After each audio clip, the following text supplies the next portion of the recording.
Ngayon ay tatawagin ko na si Madam Balani para maipakilala niya maigi kung ano yung kanyang grupong dala at ang kanyang mga layunin. Ano, makinig mabuti mga bata. Maraming salamat po for the very warm welcome. Magandang umaga sa inyong lahat. Kumusta kayong lahat kung umagang ito? Masaya ba kayo? Ay, syempre naman, di ba? Oh my goodness. Nakalagay ito no, I love Lipanto. I love Lipanto. Mahal ko talaga ang Lipanto.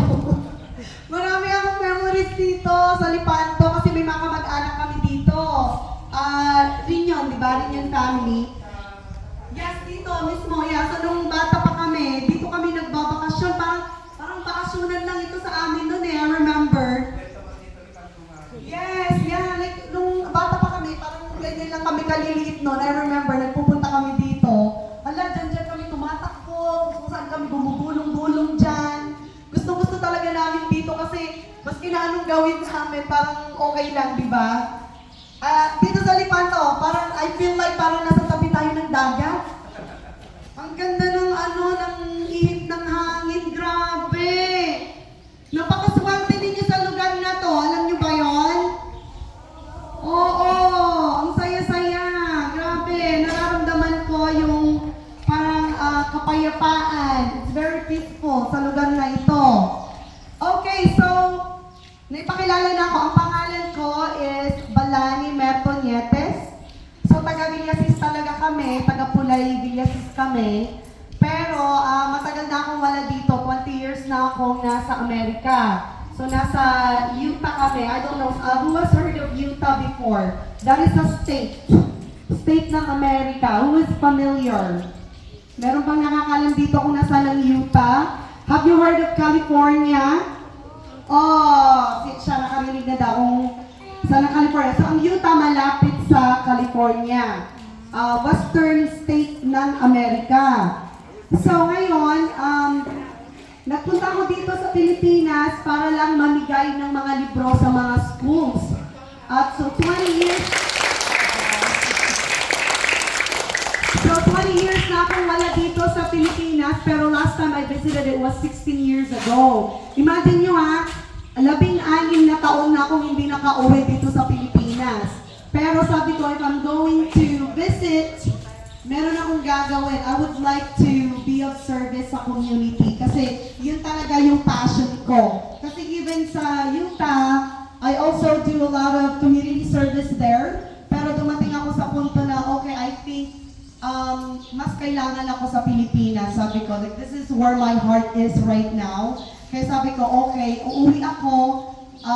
I made that decision. Dinala ko yung tatlong mga anak ko. So meron akong a second grader, so, second grade or grade 2, and grade 5, and also a 7th grader. So, meron akong 4 na anak na lalaki. Pero yung panganay ko naiwan sa Utah kasi nag-aaral siya. Okay, so ano itong mga dala-dala ko? I brought books for you guys. I heard na ang mga estudyante daw ng Lipanto Elementary School ay magaling daw na magbasa ng mga libro. Tama ba yon? Lahat kayo marunong magbasa? Opo, very good. Yun yung gusto kong marinig. Okay, guess what? Okay, itong mga libro na to ng mga dala-dala ko, ilalagay natin ito sa library. Sa library ninyo, para lahat kayo, meron kayong mga libro na mabasa. So, are you going to promise me na babasahin ninyo itong mga libro na to? Opo, very good. Kung malaman ko na talagang nagbabasa kayo and you guys nag-improve yung pagbabasa ninyo, I can even give you more in the future. Yes. So, I will just tell you a little bit about yung organization namin. So, ang pangalan ng organization ko, so I am a co-founder, it's called Bookworms for the Philippines. So ngayon, actually, kauumpisa lang namin ng organization na ito. I have a partner, and she's from Bohol.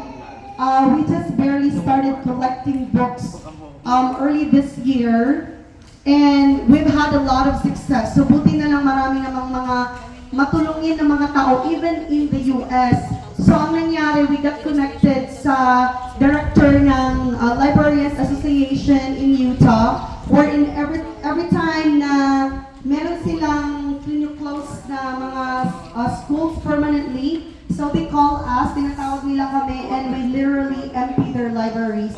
So ibig sabihin, kinukuha namin yung mga libro sa libraries nila. Ang ibig sabihin nun, we have a ton of books. So actually, meron kaming container van na darating, hopefully in February. Isa mapupunta, so we are sending 2 container vans. So yung isa mapupunta sa Bohol, kasi taga rin yung partner ko, and then yung isa is dito sa Pangasinan. So yung container van na yon, meron siyang at least 800 boxes of books. So we should be able to help at least man lang, well, hopefully Pangasinan, pero inuuna ko muna yung mga schools dito sa Villasis. And this is an ongoing project. So ang purpose namin or ang goal namin is to cover the whole Philippines with books. So that's why it's called Bookworms for the Philippines. So kailangan namin ng maraming mga volunteers. Actually right now, we are also depending on a lot of volunteers sa Utah kasi kailangan namin i-box lahat yung mga libro na yon para ilagay sa container van. So yun yung piniprepare namin ngayon. So that's the background. So just please support us. You'll hear a lot from us in the future. Pero maswerte ang Villasis kasi taga rito ako, so inuuna ko na ang mga schools dito sa Villasis. And yung shipment namin na manggagaling sa Bookworms, sa February pa yon.